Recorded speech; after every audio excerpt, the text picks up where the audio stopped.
Assalamualaikum warahmatullahi wabarakatuh. Alhamdulillahilladzi arsala rasulahu bil huda wa dinil haqq liyudhhirahu 'ala ad-dini kullihi walau karihal musyrikun.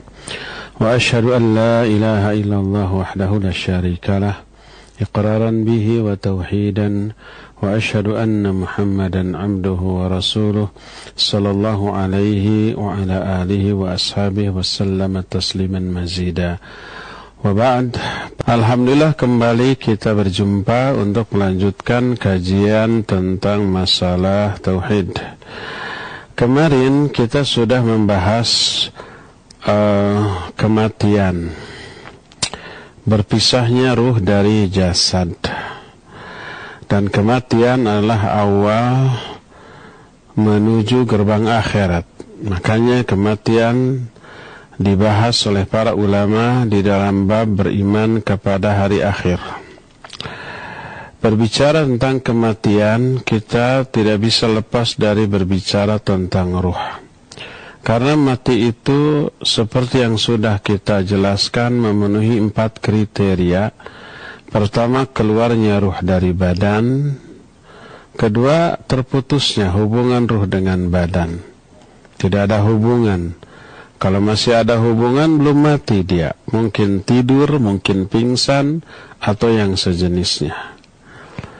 Ya, yang ketiga, berubah. Kondisi badan berubah, ruh juga berubah. Badan sehari 2 hari busuk, bau, kaku, nggak bisa lagi digerakkan. Nah, dan yang keempat, berpindah dari satu alam ke alam lain, dari alam dunia ke alam barzakh, ya. 4 kriteria kematian.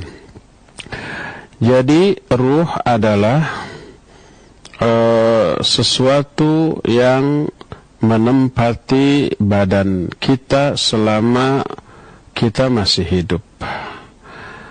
Apakah itu ruh?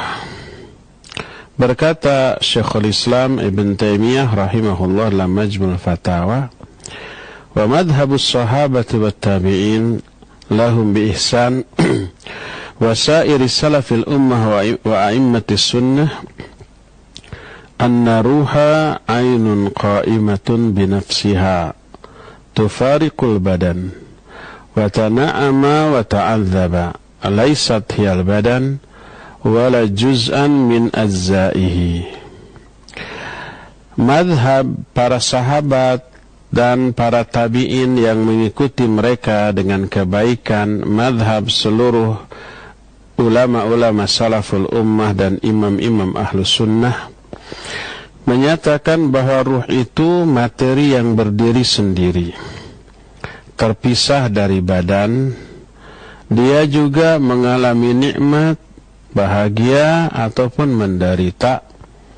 Ruh ini bukanlah badan dan bukan salah satu bagian dari badan. Dan ini ditekankan juga oleh Imam Ahmad dan imam-imam lainnya di kalangan ulama-ulama ahlus sunnah dan sahabat-sahabat Imam Ahmad. Tak ada seorang pun yang ikhtilaf di kalangan mereka tentang hal itu. Dalam bab lain berkata juga Syekhul Islam, was-shawab annaha laysat murakkabatun minal jawahiril mufradah wala minal madah was-surah wa laysat min jinsil ajsam al-mutahayyizat al-mashhudah al-ma'hudah.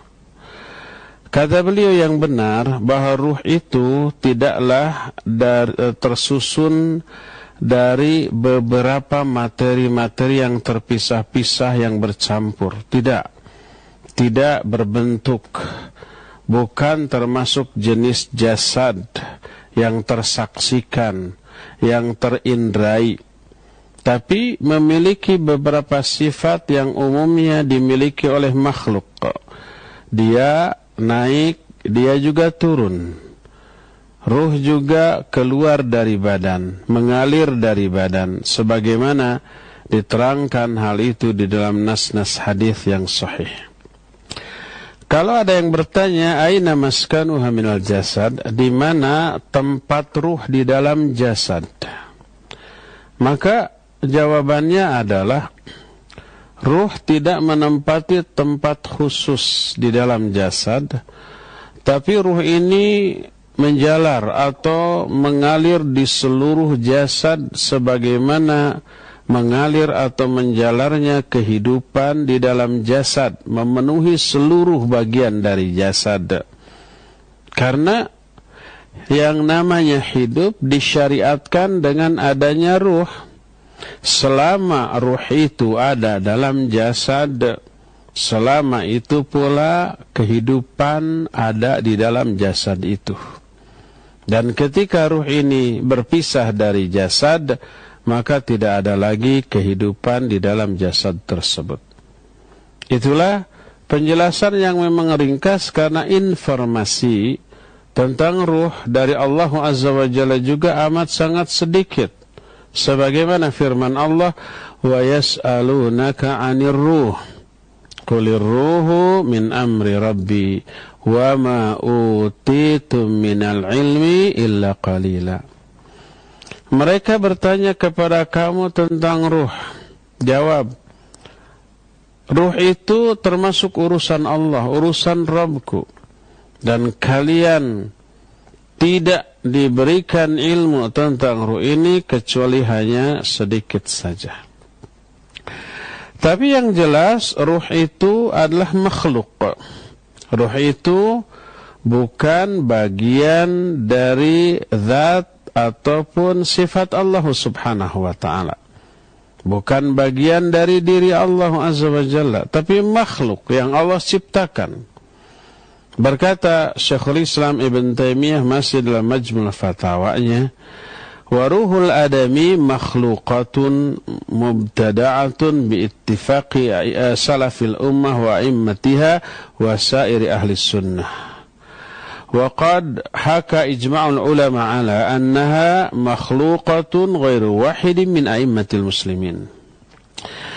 Ruh manusia adalah makhluk yang diciptakan, yang diadakan.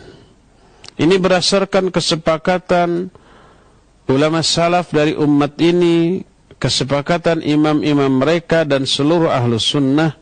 Bahkan ijma' ulama menyatakan bahwa seluruh kaum muslimin ijma' tentang bahwa ruh itu adalah makhluk. Berkata muridnya, murid Syekhul Islam Ibn Taimiyah, yaitu Imam Ibn Qayyim rahimahullahu ta'ala.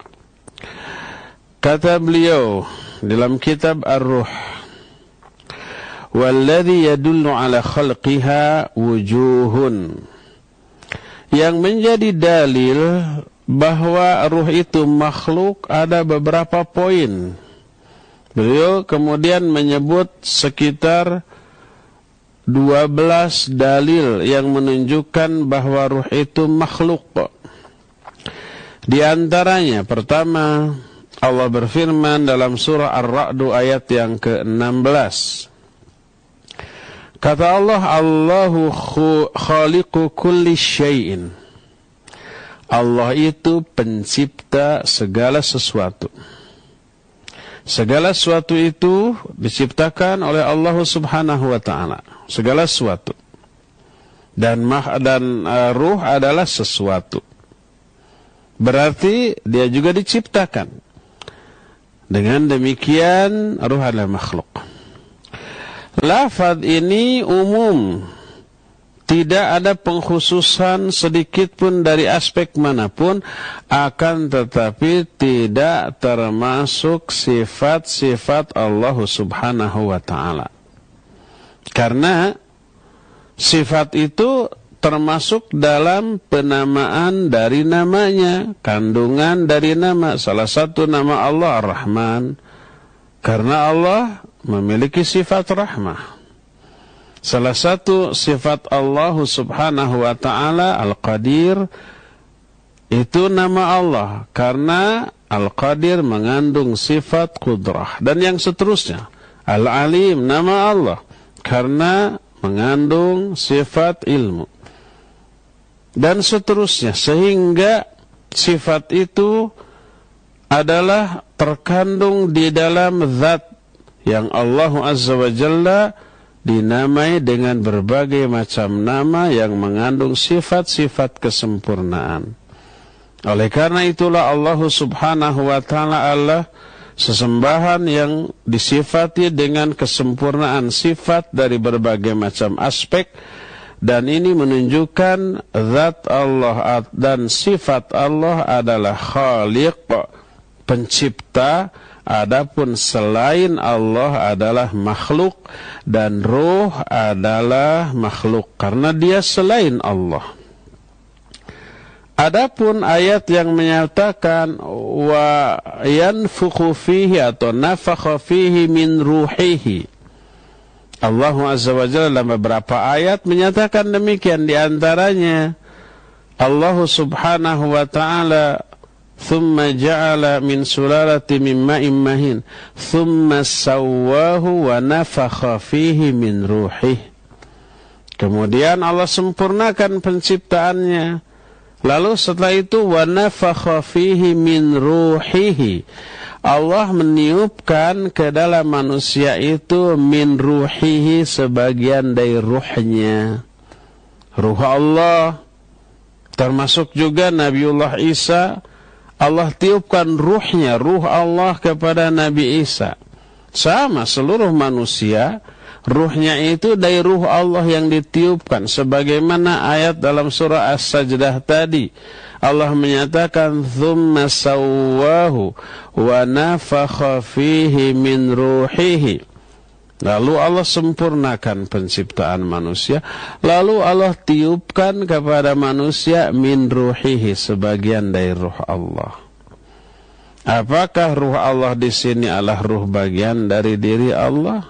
Bukan. Dalam bahasa Arab ini disebut dengan sebutan idhafat. Bahasa kitanya idhafat itu kata majmuk. Satu kata yang disandarkan kepada kata lain. Ruh disandarkan kepada ruh Allah. Nah, idhafat ada dua makna, dua fungsi, bisa muttasilah, bisa munfasilah. Yadullah, tangan Allah, itu idhafat. Tapi disebutnya muttasilah. Karena apa? Karena tangan Allah bagian dari zat Allah. Maka itu disebut muttasilah, bagian. Yang kedua disebut munfasilah. Munfasilah itu terpisah. Kata yang disandarkan bukan bagian dari kata tempat bersandar. Seperti Abdullah, hamba Allah. Kita semuanya hamba Allah. Itu juga idhafat. Tapi idhafat munfasilah, terpisah. Apakah hamba Allah itu, hamba itu bagian dari zat atau diri Allah? Bukan.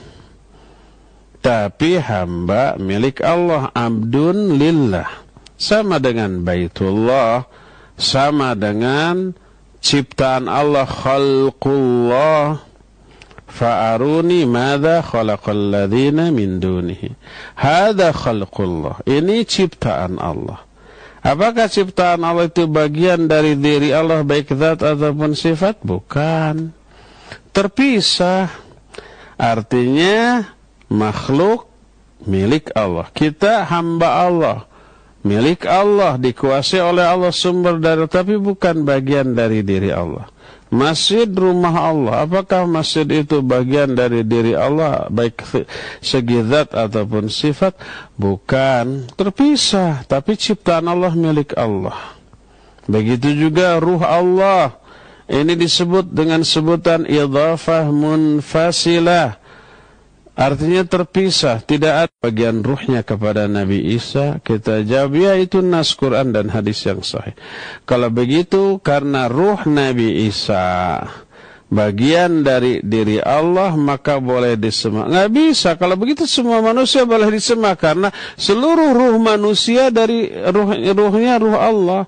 Sebagaimana firman Allah, wa nafakha fihi min ruhihi, Allah tiupkan ke dalam diri manusia itu min ruhi, dari ruh Allah, sebagian dari ruh Allah. Maksudnya ruh di sana ruh ciptaan Allah, milik Allah, tapi bukan bagian dari diri Allah. Sama dengan hamba Allah, sama dengan Baitullah, sama dengan ciptaan Allah dan seterusnya, ya. Inilah dalil yang pertama yang menyatakan bahwa ruh adalah makhluk. Kedua, Allah berfirman dalam surah Maryam ayat 9, "Wa qad khalaqtuka min qablu wa lam taku syai'a." Sungguh aku telah menciptakan engkau sebelumnya, padahal sebelumnya kamu tidak bisa disebut apa-apa. Sebelumnya kamu itu tidak ada, lalu diadakan. Kamu di sini Nabi Muhammad SAW. Dan manusialah secara keseluruhan. Sebelum diciptakan kamu ini tidak ada apa-apanya. Setelah diciptakan baru ada. Yang disebut dengan kamu di sini adalah badannya dengan ruhnya dua-duanya. Bukan hanya badannya saja, bukan hanya ruhnya saja, tapi dua-duanya sebelum diciptakan baik jasadnya ataupun ruhnya belum ada, tidak ada. Lalu diciptakan. Apa yang diciptakan? Apa hanya badannya saja? Tidak, dua-duanya. Ya badannya, ya ruhnya. Sebelumnya belum ada. Berarti itu baru. Diciptakan, diadakan oleh Allah Azza wa Jalla. Dan ini menunjukkan ruh sama dengan badan. Makhluk diciptakan. Yang sebelum diciptakan tidak ada.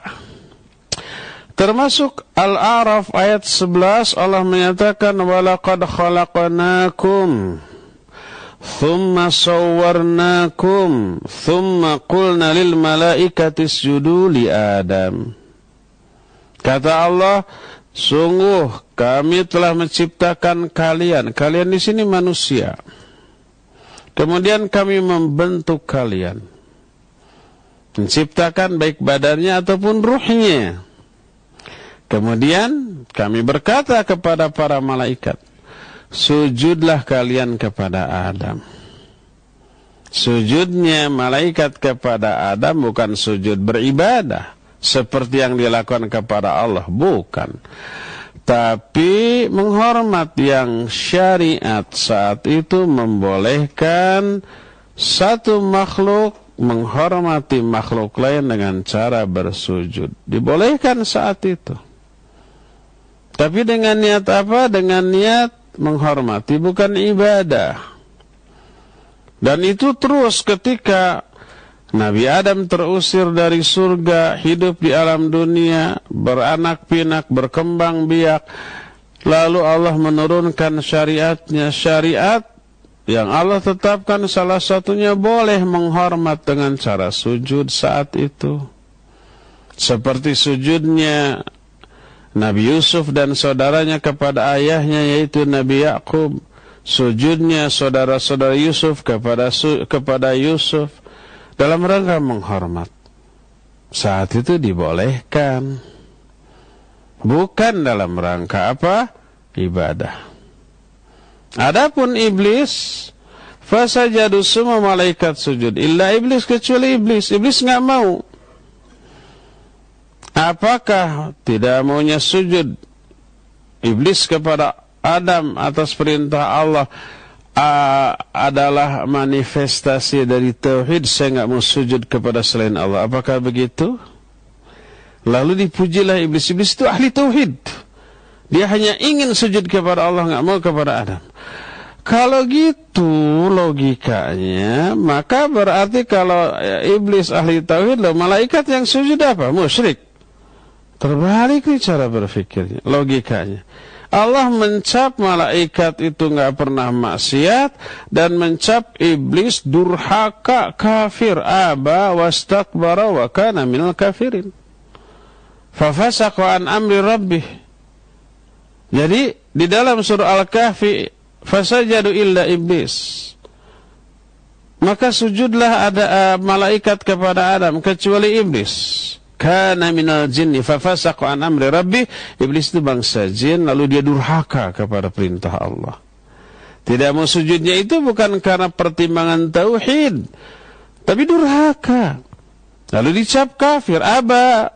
Dia enggan sujud. Wastakbara, takabur, karena enggak mau sujud itu karena dia merasa lebih besar, lebih hebat daripada Adam, lebih baik. Wa kana minal kafirin. Dan dia termasuk makhluk kafir. Sehingga ketika Allah tanya, "Ma mana'aka alla tasjuda id amartuka?" Apa yang menghalangi engkau ketika aku perintahkan sujud? Untuk sujud, apa yang menghalangi? Dia bilang, "Ana khairu minhu, khalaqtani min nar wa khalaqtahu min tin." Jelas. Karena aku lebih baik dari Adam. Kau ciptakan aku dari api, kau ciptakan dia dari dari tanah. Kau ciptakan Adam dari tanah.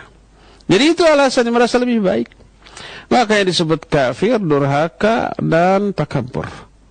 Dan malaikat, makhluk yang taat. Menunjukkan motivasi atau niat iblis tidak mau sujud kepada Allah bukan karena tauhid. Karena ini bukan penyembahan, tapi penghormatan yang Allah bolehkan saat itu. Adapun di syariat Nabi Muhammad SAW tidak boleh menghormat dengan cara sujud. Nabi SAW bersabda, "Lau kuntu amiran ahadan liyasjuda li ahadin la amartul mar'ata litasjuda li zawjiha antas sudah li zawjiha li admi haqqihi 'alaiha." Seandainya aku berhak memerintahkan seseorang untuk sujud kepada orang lain, niscaya aku perintahkan seorang istri untuk sujud ke suaminya, saking besarnya hak-hak suami atas istrinya. Kalau boleh, tapi karena tidak boleh, Nabi SAW tidak memerintahkan para istri untuk sujud kepada suami. Walaupun dalam rangka menghormati, menghargai, memuliakan, tidak boleh tetap. Sekarang, kalau dulu boleh. Walhasil, Allah berfirman, "Walaqad khalaqnakum thumma sawwarnakum." Kami telah menciptakan kalian, kemudian membentuk kalian, kemudian kami berkata kepada para malaikat, "Sujud kalian kepada Adam." Yang dimaksud kami telah menciptakan kalian, kalian di sini kita semua manusia, itu menciptakan dua-duanya, badannya dan juga ruhnya. Bukan salah satu di antara keduanya, bukan. Tapi dua-duanya menunjukkan bahwa ruh itu adalah makhluk. Dalil lain yang menunjukkan bahwa ruh itu adalah makhluk adalah bahwa manusia itu secara keseluruhan adalah hamba Allah Subhanahu wa ta'ala. Apa tugas hamba? Namanya juga abdun, pengabdi, pelaku ibadah. Tugasnya ya ibadah, tugasnya ya mengabdi. Dan tugas ibadah ini bukan hanya kepada jasad semata-mata, tapi intinya kepada ruh. Jadi pokoknya perintah agama ini asalnya ditujukan kepada ruh kita, lalu ruh kita ini menggerakkan seluruh anggota badan kita untuk beramal. Anggota badan ini hanya pengikut, melaksanakan instruksi dari ruh. Ketika ruhnya ini diperintah ibadah, lalu dia ibadah, maka ruh inilah yang menggerakkan seluruh anggota badan untuk ibadah. Ruh ini penunggang dari kendaraan yang dia gunakan. Apa yang ditungganginya, apa kendaraannya? Ya badan inilah. Sehingga asalnya yang beribadah itu adalah ruh yang kemudian diaplikasikan oleh anggota badan. Dan ruh dari ibadah adalah ibadahnya ruh itu sendiri. Sekali lagi, harus agak mikir dikit. Ruh dari seluruh ibadah adalah ibadahnya ruh dalam badan kita. Sebab banyak orang yang ibadah hanya badannya, ruhnya tidak ikut ibadah. Ibadahnya ruh itu salah satunya ikhlas. Ibadahnya ruh ini salah satunya kekhusyuan dalam ibadah-ibadah yang mengharuskan khusyuk. Seperti sholat, seperti baca Al-Quran, seperti zikir, seperti berdoa. Ada nggak orang sholat hanya badannya, ruhnya mah enggak, pikirannya, hatinya mah kemana-mana, berkelana kian kemari, ya nggak? Ada nggak yang seperti itu? Banyak, rata-rata sholatnya hanya badan loh. Mulutnya qomat kamit, pikirannya, hatinya kemana? Ingat kepada urusan dunia. Badannya ruku. Ketika ruku, mulutnya juga baca doa ruku. Badannya i'tidal, mulutnya baca doa i'tidal. Badannya sujud, mulutnya baca doa sujud. Itu mulutnya, lidahnya, badannya itu badan. Kemana ruhnya? Ikutkah sholat? Tidak. Ruhnya mah mengembara ke sana kemari. Kalau pedagang, ingat kepada dagangannya, ingat kepada untung ruginya, modal berapa, keuntungan berapa, yang masuk uang berapa, yang modal yang terkeluarkan sebelumnya berapa, untungnya sekian. Itu tuh kalau dia pedagang. Kalau dia programmer, yang difikirkan, program yang saya rancang tadi itu gimana, kurangnya, lebihnya, kesalahannya, ya apa yang harus diperbaiki, kan gitu ya. Kalau umpamanya tukang tembok, bangunan, yang dipikirkan bangunan yang tadi sudah saya taplok itu apa lurus, apa tidak, apa halus atau tidak, harus diperbaiki atau tidak, memuaskan owner proyek atau tidak, itu kan, dan seterusnya tuh. Itu yang dipikirkan. Maka pahala dari sholat Allah berikan sesuai dengan kadar kekhusyuannya. Ada orang sholat hanya memperoleh pahala 1/10-nya karena dia hanya meraih 1/10 dari kekhusyuan dalam sholatnya. Ada yang 1/9, 1/8, 1/7, terus ada yang 1/2,5-nya. Lumayan, setengahnya gede banget itu.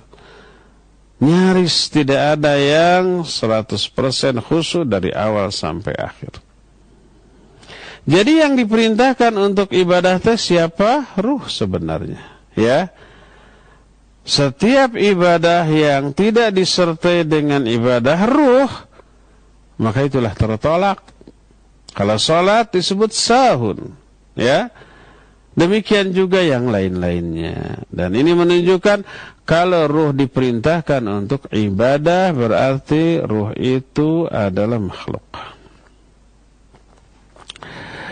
Di antaranya sebuah hadis yang diterima dari Abu Hurairah radhiyallahu an dalam Sahih Bukhari dan imam-imam ahli hadis yang lainnya. Nabi alaihi salatu wasallam bersabda, al-arwahu junudun mujannadah, famata arafa minha italafa, wa mata nakara minha ikhtalafa. Wal junudul mujannadah la takunu illa makhluqatan. Nabi SAW menyatakan, ruh-ruh itu adalah pasukan tentara yang mujannadah, yang apa ya, yang terkoordinir. Ruh itu adalah tentara-tentara yang terorganisir, mujannadah, yang teratur, diatur oleh komandannya. Fama ta'arafa minha italafa, maka ruh-ruh yang saling mengenal akan menyatu. Wa ma tanakara minha ikhtalafa, dan ruh-ruh yang saling tidak mengenal karena perbedaan akidah, perbedaan manhaj, perbedaan pemahaman, itu akan terpisah dengan sendirinya. Kalau ruh itu mempelajari akidah yang sama, lurus umpamanya, berdasarkan Quran Sunnah menurut pemahaman salaful ummah, bukan menurut pemahaman masing-masing orang walaupun bodoh dia tentang Islam, tentang syariat, memaksa-maksakan dia dengan kebodohannya memahami Quran Sunnah dari terjemah lagi. Akhirnya beda pemahamannya dengan orang-orang yang merujuk kepada para ahlinya, para ulama salafus saleh yang tertuang dalam kitab-kitab mereka. Orang-orang mempelajari Quran Sunnah menurut kitab-kitab para ulama yang ahli di bidang itu, dipelajari, diteliti. Ulama-ulama yang mengikuti akidah pemahaman as-salafus saleh. Walaupun orang itu berbeda tempat, berbeda waktu, pemahamannya sama, ruhnya sama, saling mengenal. Kamu kok pemahamannya, akidahnya sama dengan yang saya fahami, dengan yang saya yakini. Maka akan dipersatukan. Allah yang menuntun mereka untuk dipersatukan. Wa allafa baina qulubihim. Lau anfaqta ma fil ardi jami'an ma allafta baina qulubihim walakinna Allah allafa bainahum. Allah lah yang menyatukan hati-hati manusia. Seandainya kalian menginfakkan seluruh harta yang ada di bumi ini sebagai dana persatuan, ma allafta baina qulubihim, kalian ini enggak akan bisa menyatukan hati-hati mereka. Persatuan itu bukan dengan uang. Persatuan itu bukan dengan harta dunia, bukan. Jangan mengiming-imingi orang untuk bersatu, untuk menyatu, untuk bergabung dengan uang, dengan materi, dengan dunia. Enggak. Ma'allafta baina qulubihim walakinna Allah allafa bainahum. Tapi Allah yang menyatukan hati-hati mereka. Yang pemahamannya, akidahnya sama, Allah satukan. Bagaimana Allah mengaturnya hal itu? Kalau toh dengan uang, maka persatuan yang semua hanya luarnya saja bersatu. Hatinya berbeda-beda. Allah berfirman di dalam Al-Quran, ba'suhum bainahum syadid, tahsabuhum jami'an, wa qulubuhum syatta. Permusuhan, perpecahan dalam hati-hati mereka itu begitu dahsyat. Tahsabuhum jami'an, kalian mengira mereka bersatu. Karena fisiknya kelihatannya bersatu, programnya sama, tapi akidahnya macam-macam berbeda-beda. Tahsabuhum jami'an wa qulubuhum syatta, tapi hati-hati mereka berpecah belah. Itu kalau persatuannya didasarkan kepada kepentingan dunia yang sesaat. Kepentingan politik, kepentingan ekonomi, kepentingan organisasi, kepentingan partai yang sifatnya duniawi. Tahsabuhum jami'a wa qulubuhum syatta. Kalian menyangka mereka bersatu, tapi hati mereka berpecah belah. Hanya persatuan yang didasarkan kepada pemahaman yang benar ini. Yang tadinya berpecah-pecah, berbeda-beda, tidak saling mengenal, akan Allah persatukan. Persis seperti yang dijelaskan dalam hadis Sahih Bukhari ini, al-arwahu junudun mujannada fama ta'arafa minha talafa wa ma tanakara minha talafa. Ruh-ruh itu ibarat tentara-tentara yang diatur, yang diorganisir. Maka ruh-ruh yang saling mengenal karena kesamaan pemahaman akan bersatu, dan yang tidak saling mengenal karena berbeda pemahaman akan ikhtilaf. Dan pernyataan bahwa ruh adalah tentara yang dikoordinir menunjukkan ruh itu makhluk, sebab tidak ada yang diatur dan dikoordinir kecuali itu pasti makhluk. Ditambah lagi bahwa ruh disifati dengan sifat wafat. Ruh dicabut, ruh dipegang, ruh dilepaskan, ruh naik, ruh turun, dan seterusnya. Dan itu menunjukkan bahwa ruh itu makhluk. Karena sifat-sifat yang dimilikinya serupa dengan sifat-sifat makhluk, yang menunjukkan bahwa ruh itu makhluk dan bukan bagian dari zat Allah ataupun dari sifat Allah Azza wa Jalla. Ayat atau hadis yang menyatakan Allah meniupkan ruhnya ke dalam Nabi Isa tidak menunjukkan bahwa ruh yang ditiupkan itu bagian dari zat atau sifat Allah, tapi makhluk ciptaan Allah yang dimiliki oleh Allah. Karena tidak hanya Nabi Isa yang ditiupkan ruh Allah kepada dirinya, tapi semua manusia juga ditiupkan ruh Allah kepada diri mereka.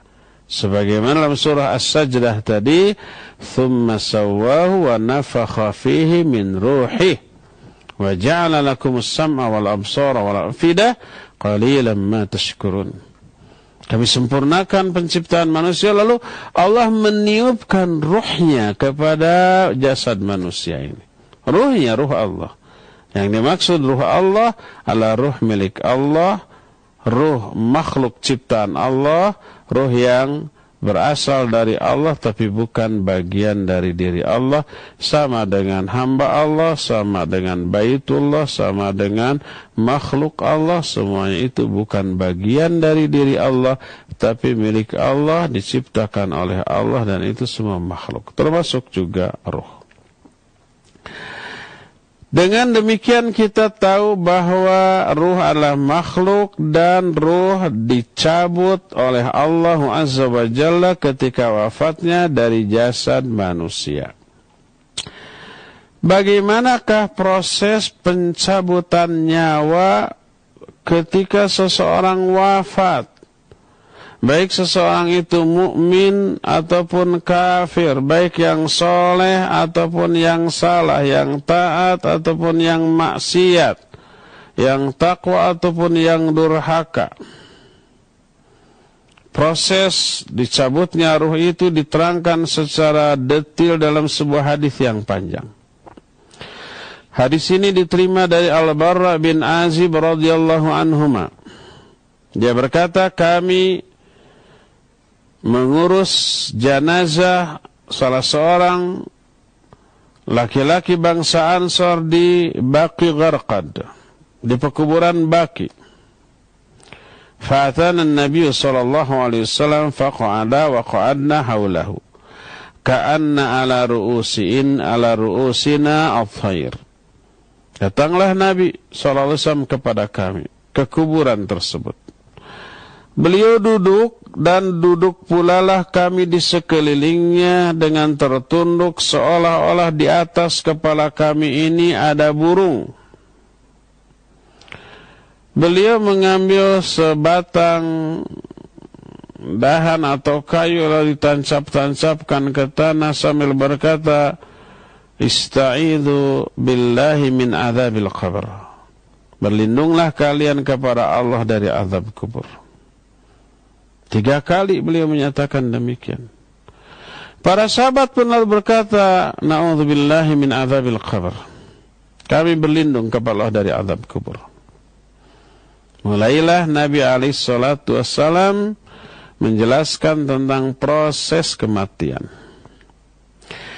Kata beliau, sesungguhnya seorang hamba mukmin bila sudah sampai pada masa akhir dari kehidupannya di dunia, menjelang kepergiannya ke alam akhirat, seorang mukmin dulu nih, turunlah kepadanya para malaikat rahmat.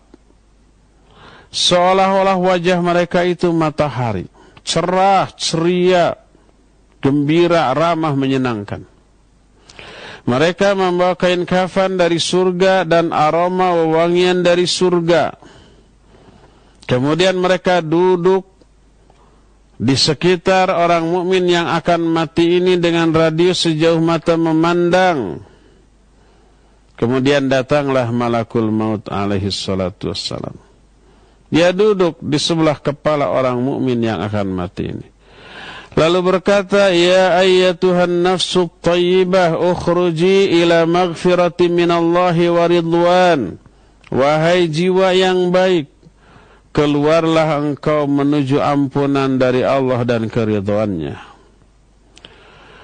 Keluarlah, dia mengalir si ruh itu dari jasadnya sebagaimana mengalirnya tetesan air dari gelas yang ditunggingkan. Ada gelas, segelas air tunggingkan.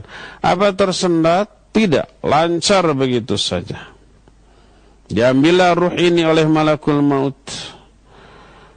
Maka lalu diestafetkan kepada malaikat yang lainnya yang ada di sekelilingnya, malaikat rahmat. Lalu disimpan di atas kain kafan yang dibawa dari surga. Ditaburkan aroma wewangian dari surga. Keluarlah aroma wewangian yang lebih wangi daripada parfum minyak kasturi yang terwangi di alam jagat raya ini, di permukaan bumi ini. Harum. Dibawalah naik ruh ini ke langit. Tidaklah ruh ini berpapasan dengan serombongan malaikat di jalan menuju langit, kecuali malaikat Yang berpapasan itu bertanya, ruh siapa yang baik ini? Dijawab, ini ruh fulan bin fulan. Disebut dengan sebaik-baik nama yang dahulu ketika di dunia dia dinamai dengan nama itu. Sampai tiba ke langit pertama. Minta dibukakan. Dibukakan. Terus dibawa ke langit kedua.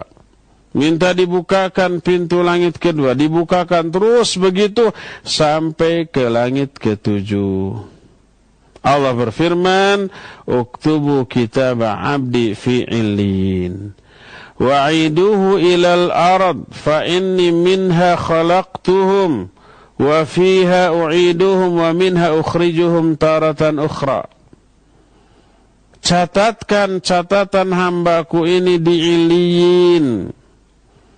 Kembalikan dia ke tanah, karena aku menciptakan mereka dari tanah.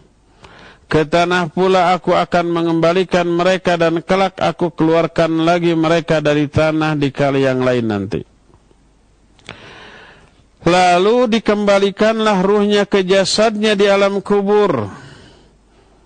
Datanglah dua malaikat menyuruhnya untuk duduk.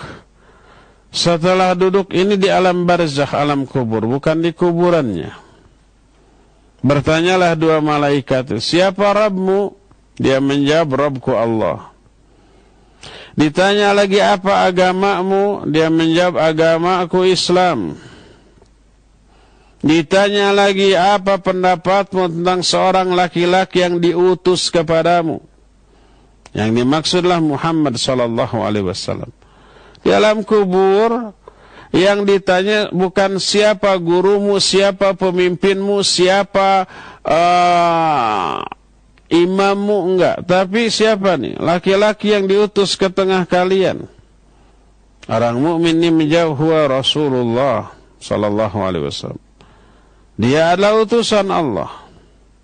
Ditanya, ma ilmuka? Bagaimana hambaku ini, hamparkan bagi dia karpet yang diambil dari surga, dan walbisuhu minal jannah, berikan pakaian dari surga, dan bukakan pintu menuju surga. Fayatihi min rauhiha wa tibiha wa yufsahu lahu fi qabri mudda basarihi. Lalu bertiuplah angin surga, kenyamanannya, wanginya, ya, wangian surga masuk ke alam kuburnya. Lalu diluaskanlah alam kuburnya dengan luas sejauh mata memandang. Ini yang namanya nikmat kubur bagi orang mukmin. Allahumma ja'alna minhum. Ya Allah, jadikan kami termasuk golongan orang-orang mukmin yang memperoleh nikmat kubur, yang selamat dari azab kubur, yang selamat dari fitnah kubur. Terus apa yang terjadi? Wa ya'tihi rajulun husnul wajh. Datang seorang yang wajahnya elok, bagus. Husnul thiyab. Pakaiannya juga bagus. Wa tibur rih, dan aroma tubuhnya wangi. Seolah-olah memakai parfum yang menyenangkan. Betah nggak kita berada di samping orang yang tubuhnya wangi, penampilan fisiknya menarik, tutur katanya sopan dan santun? Oh, senang. Ini di alam kubur datang tuh ada orang kayak begitu ke orang mukmin. Dia berkata, abshir billadhi yasurruk, hadha yawmuka alladhi kunta tu'ad. Berbahagialah engkau dengan apa yang akan membuatmu bergembira.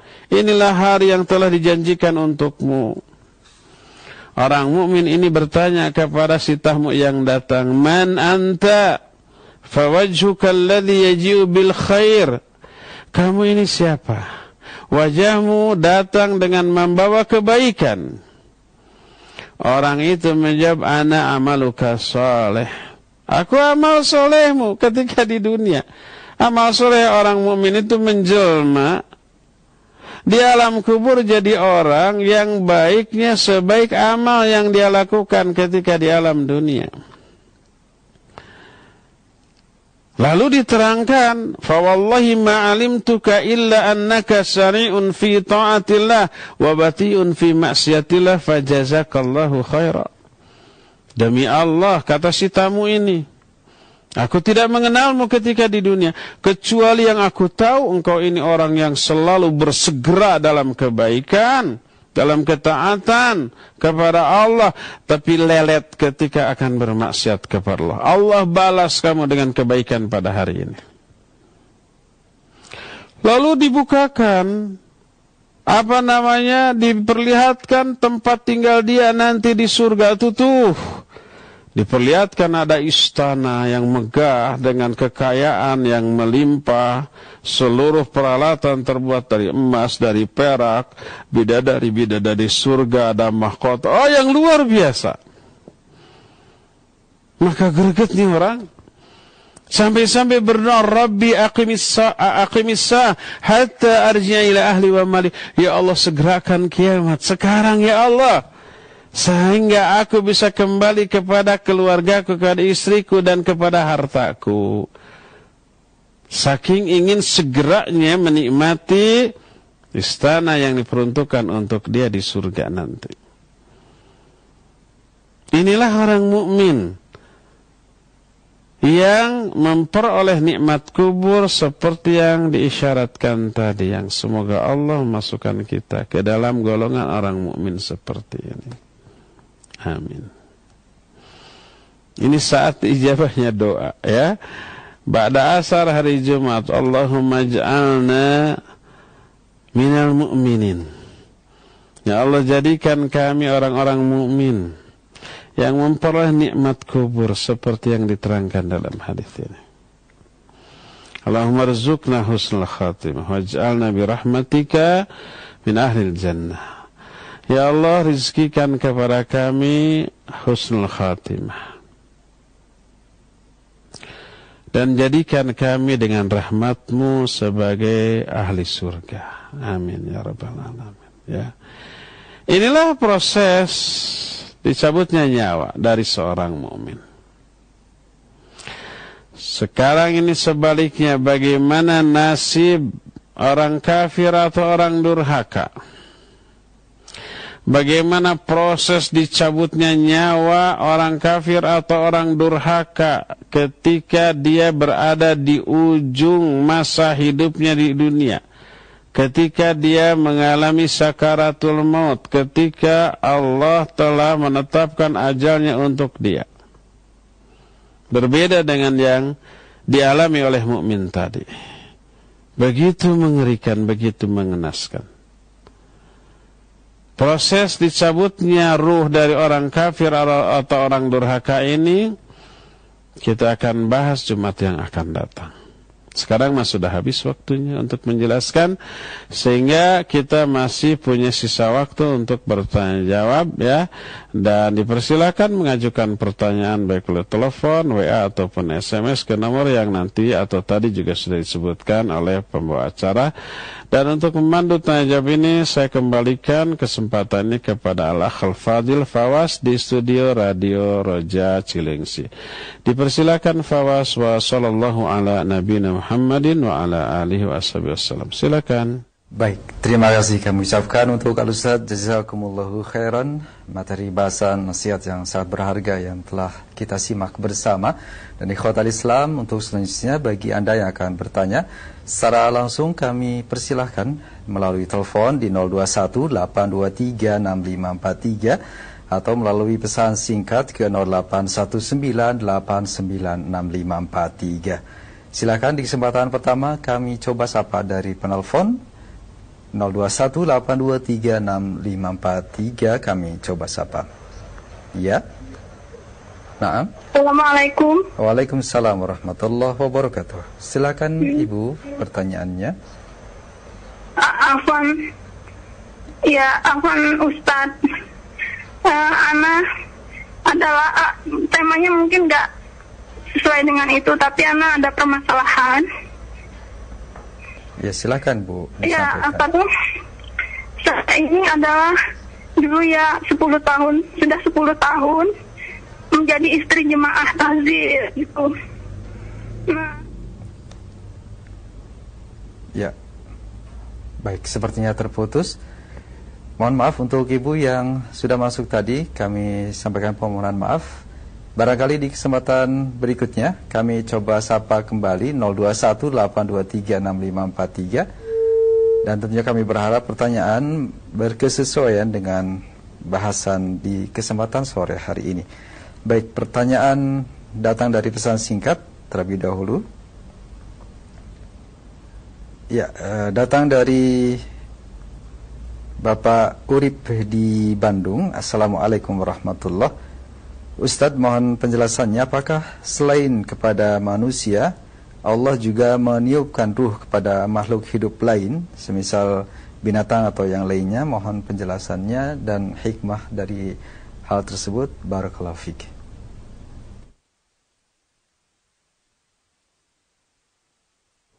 Nah, ikhwatal Islam, alhamdulillah kita sudah terkoneksi kembali. Dan kami sampaikan kembali pertanyaan yang datang dari pesan singkat. Yang pertama dari Bapak Urip di Bandung. Assalamualaikum warahmatullahi. Ustaz, apakah selain kepada manusia, Allah subhanahu wa ta'ala apakah juga meniupkan ruh kepada makhluk hidup yang lainnya, semisal binatang atau tumbuhan? Serta apa hikmah yang terbesar dari hal tersebut? Jazakallah khairan jawaban dan penjelasan Ustaz. Baik, barakallahu fiik Pak Urif di Bandung. Apakah makhluk lain juga memiliki roh? Iya. Setiap makhluk yang hidup memiliki roh. Baik itu manusia, jin, binatang, para malaikat, semuanya memiliki roh. Untuk itulah mereka hidup. Tapi seperti yang disinggung tadi, informasi tentang ruh dari Allah Azza wa Jalla itu amat sangat sedikit. Wa yas'alunaka 'anir ruh qulir ruhu min amri rabbi wa ma utitum minal ilmi illa qalila. Mereka bertanya kepadamu tentang ruh. Jawab, ruh itu urusan dari Allah, dan tidaklah kalian diberi ilmu tentang ruh itu kecuali hanya sedikit. Oleh karena itulah maka tak ada pembahasan dari kalangan para ulama dari apa ruh itu dibuat. Karena tidak ada penjelasan dari Quran ataupun sunnah. Berbicara tentang ruh, berbicara tentang yang gaib. Yang gaib tidak boleh didasarkan kepada akal ataupun perkiraan. Tapi harus kepada Quran atau hadis yang sahih. Di saat tidak ada Quran dan hadis sahih yang menjelaskan perkara gaib, wajib kita tawakuf dalam perkara itu. Tawakuf itu menahan diri untuk tidak berbicara dalam perkara itu, ya. Oleh karena itulah maka Allah melalui lisan Rasulnya alaihi salatu wassalam hanya menjelaskan aspek jasad dari makhluk, malaikat, jin, manusia. Rasul sallallahu alaihi wasallam menyatakan, khuliqatil malaikatu min nur wa khuliqal jan min marij min nar wa khuliqa adam mimma usifa lakum. Para malaikat diciptakan dari cahaya. Apanya? Jasadnya, bukan ruhnya. Jasadnya diciptakan dari cahaya. Adapun bangsa jin diciptakan dari api. Adapun Adam diciptakan dari apa-apa yang telah diterangkan kepada kalian. Itu dari tanah campur air yang hina dan seterusnya. Ya, itu adalah jasadnya, bukan ruhnya. Adapun ruhnya, apakah ruh para malaikat, ruh manusia, ruh binatang, ruh jin sama materi asal pembuatannya? Wallahu alam, tidak diterangkan dari apa ruh ini diciptakan. Kalau jasad kita diciptakan dari tanah dan air. Kalau jin diciptakan dari api. Kalau malaikat diciptakan dari tanah. Itu jasadnya. Kemudian ditiupkan roh. Dan suatu saat mereka semua mati. Malaikat mati, jin juga mati, manusia mati. Dan matinya karena dicabutnya rohnya dari jasad mereka. Matinya para malaikat diisyaratkan baik Al-Quran atau hadis yang sahih.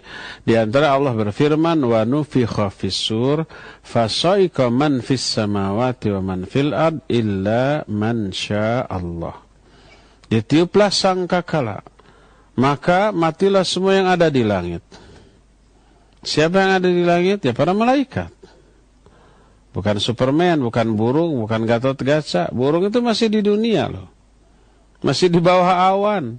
Walaupun ribuan kilometer di atas awan sampai ke bulan, itu masih bukan langit itu, ya. Oleh karena itu, fasaika man fis samawati wa man fil. Matilah siapa yang ada di langit dan siapa yang ada di bumi. Yang ada di langitlah para malaikat. Yang ada di bumi adalah kita semua. Malaikat juga ada di bumi. Jin jelas di bumi. Manusia juga, binatang. Itu semua mati. Dan matinya adalah terpisahnya ruh dari jasad. Ya, ya, malaikat ada ruhnya. Kemudian jin juga ada ruhnya karena jin juga mati. Kecuali iblis nanti matinya pada hari kiamat. Ya, adapun anak turunnya dari kalangan bangsa jin mereka mati. Apalagi manusia dan juga binatang. Semuanya itu mati karena dicabutnya ruh dan mengisyaratkan mereka memiliki ruh. Akan tapi sekali lagi dari apa ruh itu dibuat, wallahu alam bissawab, tidak ada keterangan. Wallahu alam. Silakan lagi. Terima kasih. Jazakallahu khairan jawaban dan nasihat Al-Ustaz.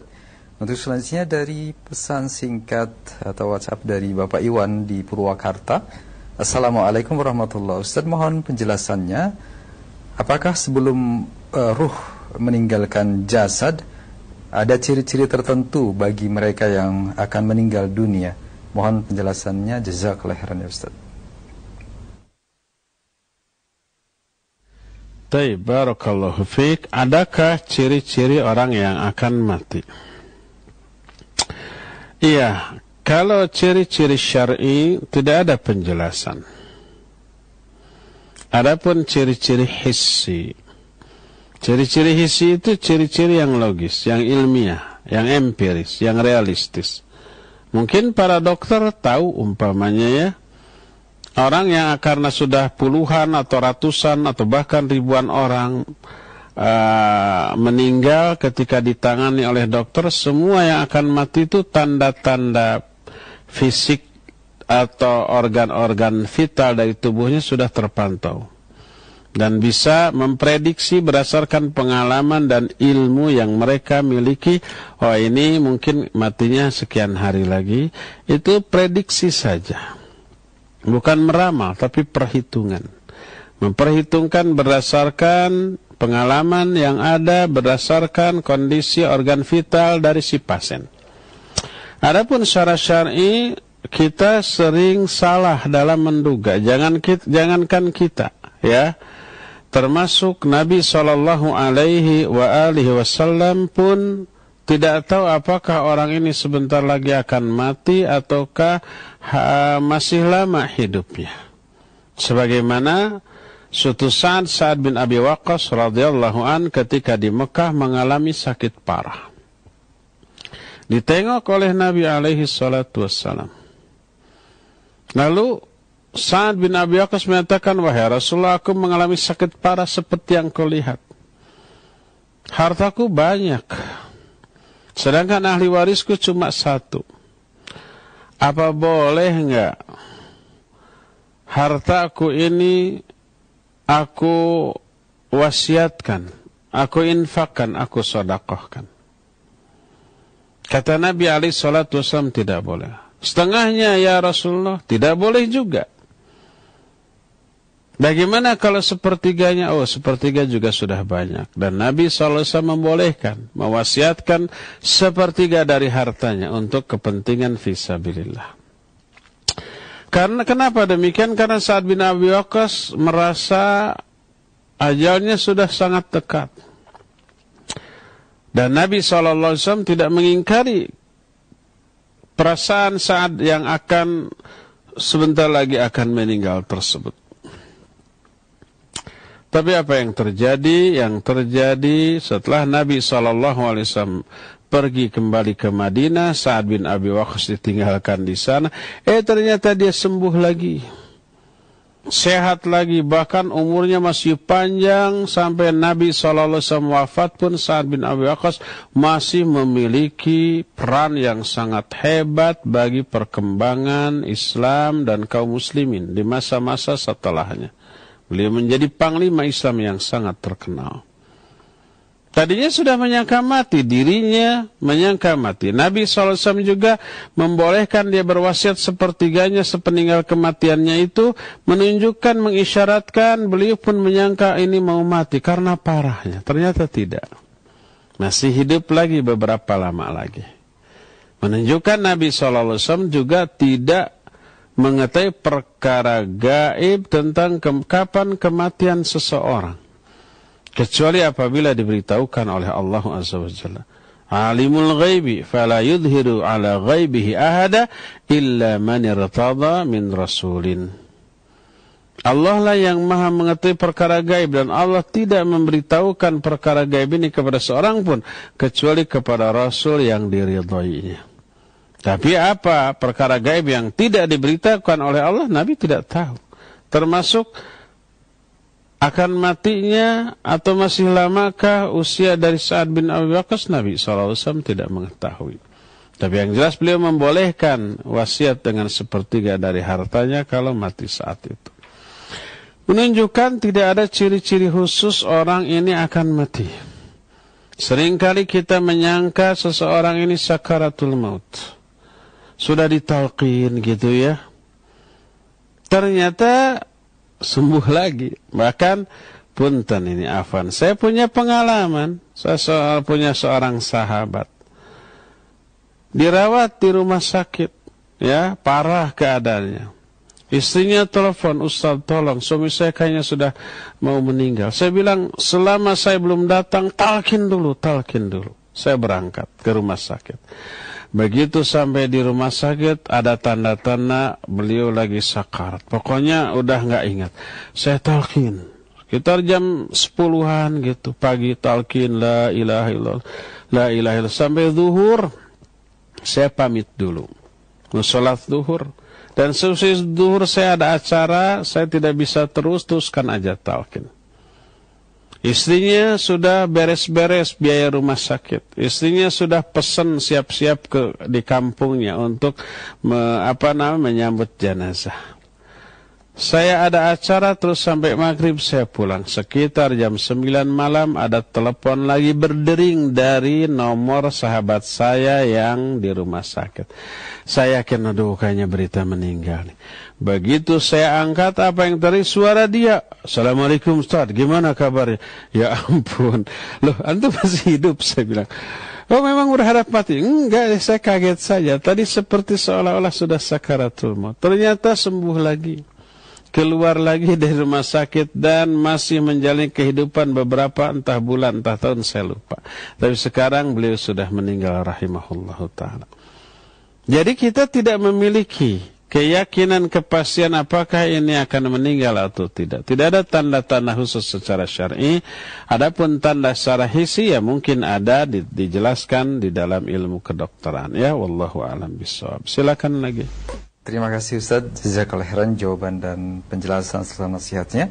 Di kesempatan berikutnya kami coba sapa dari penelpon 0218236543. Silahkan. Yes, sudah masuk. Barangkali Bapak atau Ibu? Iya. Ya. Assalamualaikum warahmatullahi wabarakatuh. Waalaikumsalam warahmatullahi wabarakatuh. Silahkan. Ini di luar tema ya Pak Ustadz, nggak apa ya? Silahkan disampaikan. Ya, Ustadz, di tempat saya itu ada kiai besar Ustadz mengajarkan Al-Quran, tafsir Al-Quran. Saya itu mengaji ke sana, cuman pertamanya itu kan diawalinya tuh seperti ada kayak tahlilan, terus ada doa-doa untuk leluhurnya, tapi saya tidak mengikuti. Saya hanya niat dan fokusnya untuk belajar Al-Qur'annya. Sampai sholat asar, setelah sholat asar itu juga nggak langsung ada zikir setelah sholat wajib, maksud doa, tapi saya tetap yang diajarkan di TV ini yang zikir setelah sholat itu nggak apa-apa Ustaz. Saya tetap ingin bertalabul ilmi, mengaji, tapi tidak sama dengan yang diajarkan seperti di TV sunnah. Itu bagaimana Ustaz?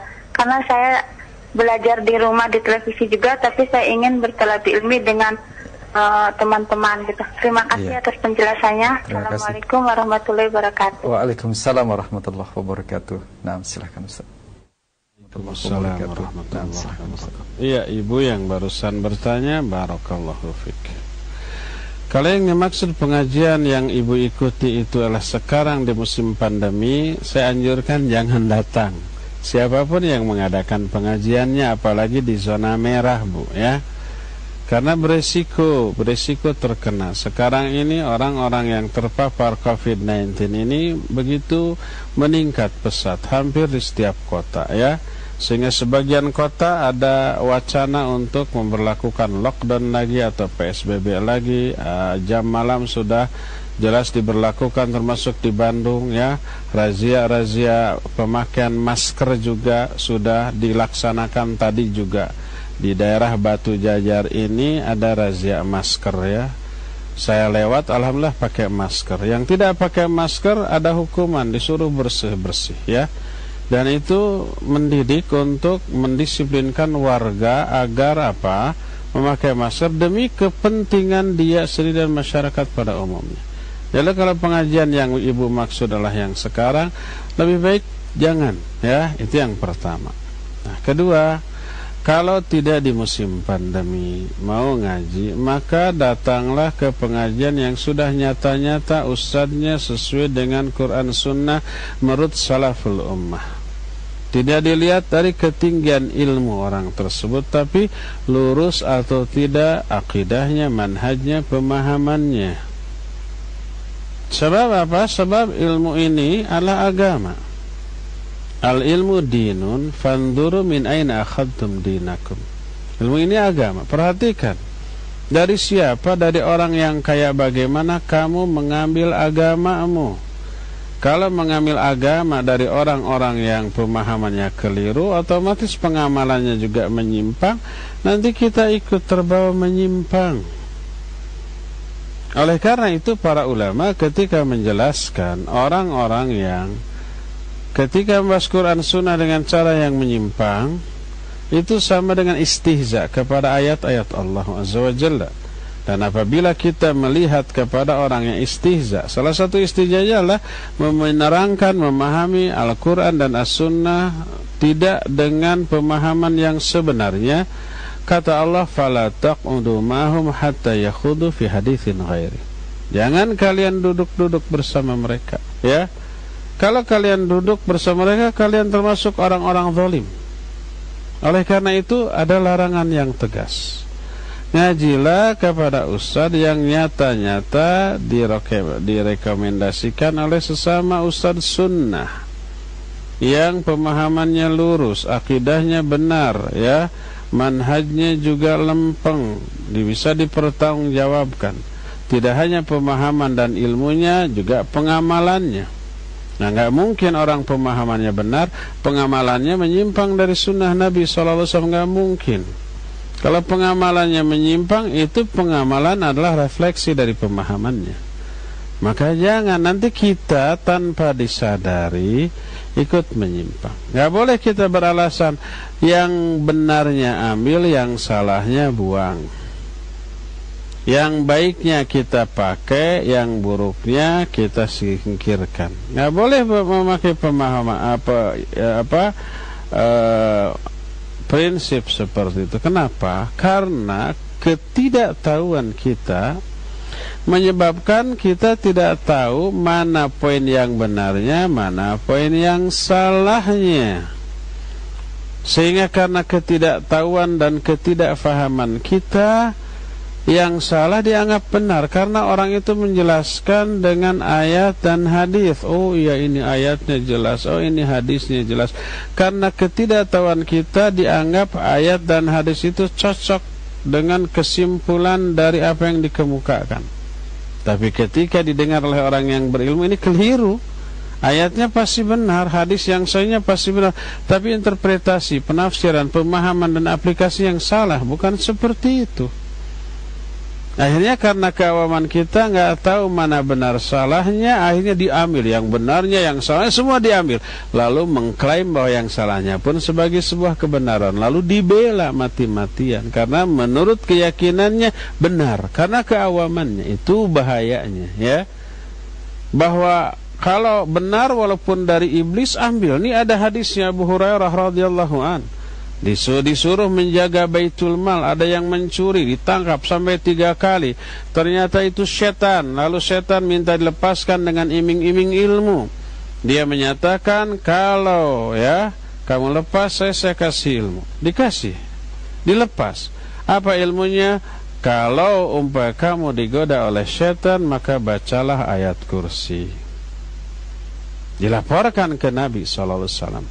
Beliau menjawab, sesungguhnya dia ini seorang pendusta, tapi dalam hal ini dia berkata benar. Tahu nggak Abu Hurairah siapa dia? Nggak, itu adalah setan dari kalangan bangsa jin. Ada benarnya tuh. Lalu ini dijadikan dalil, walaupun dari iblis, walaupun dari setan, kalau benar ambil.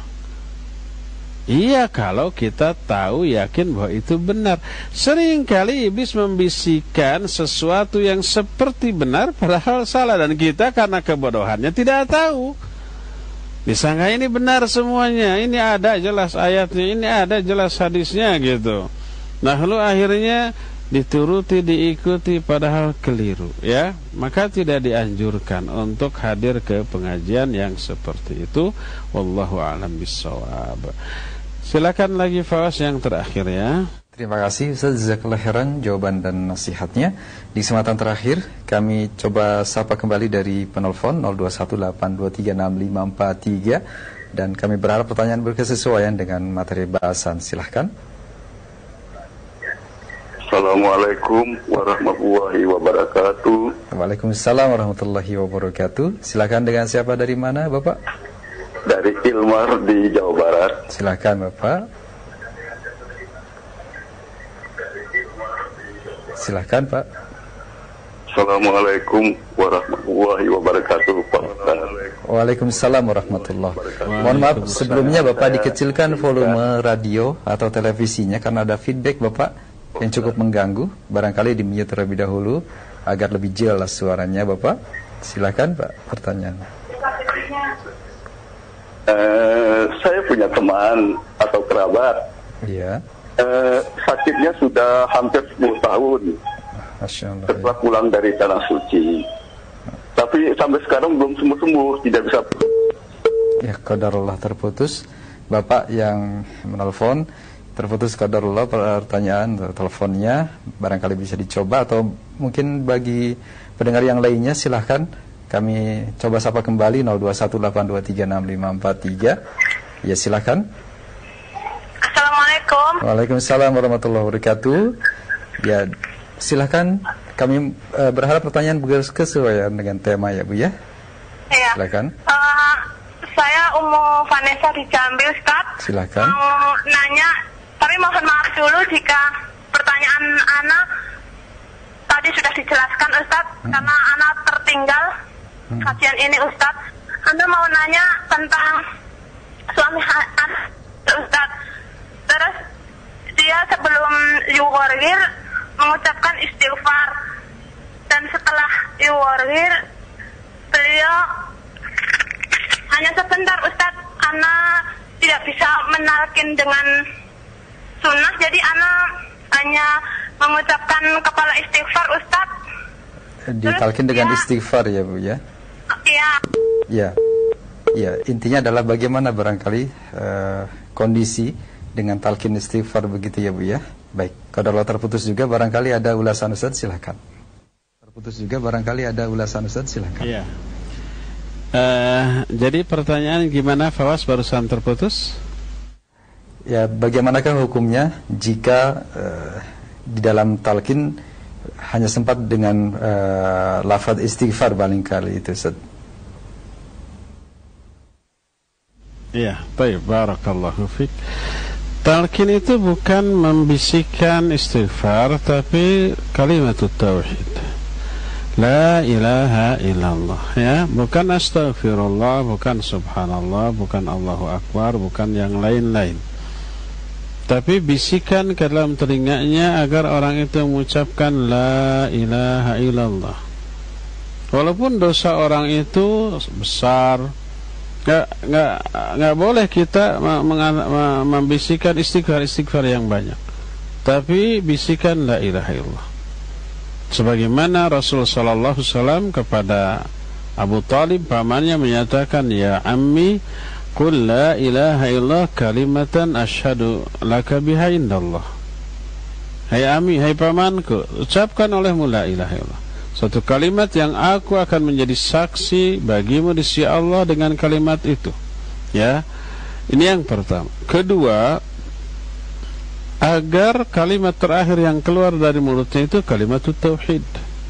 Siapa yang penutup perkataannya selama di dunia la ilaha illallah, Rasul sallallahu alaihi wasallam menjamin masuk surga. Man kana akhiru kalamihi la ilaha illallah dakhala al-jannah. Siapa orang yang akhir dari perkataannya di dunia adalah la ilaha illallah, dia akan masuk surga. Oleh karena itulah, maka yang diperintahkan oleh Rasul sallallahu alaihi wasallam bukan istighfar tapi la ilaha illallah. Beliau berkata, laqinu mautakum bila ilaha illallah. Talqinkan orang-orang yang akan mati di antara kalian dengan mengucapkan la ilaha illallah. Ini perintah Nabi sallallahu alaihi wasallam. Tidak pernah beliau menyatakan bimbing dia untuk istighfar karena banyak dosa agar terhapus dosanya. Tidak. La ilaha illallah adalah yang disyariatkan, yang jauh lebih utama daripada istighfar. Karena la ilaha illallah itu adalah hak Allah, mentauhidkan Allah, sedangkan istighfar adalah permintaan kepada Allah, hak sesama hamba. Tunaikan hak Allah, menunaikannya lebih utama daripada meminta hak kita kepada Allah subhanahu wa ta'ala. Oleh karena itu, talqin yang disyariatkan sekali lagi bukan istighfar, bukan kalimat lain, tapi kalimat tauhid la ilaha illallah. Demikian ya Bu ya. Oke, cukup sampai di sini. Insyaallah kita akan berjumpa kembali di hari Jumat yang akan datang. Subhanakallahum bihamdik asyhadu an la ilaha illa anta astaghfiruka wa atubu ilaik. Walhamdulillahirabbil alamin. Wassalamualaikum warahmatullahi wabarakatuh.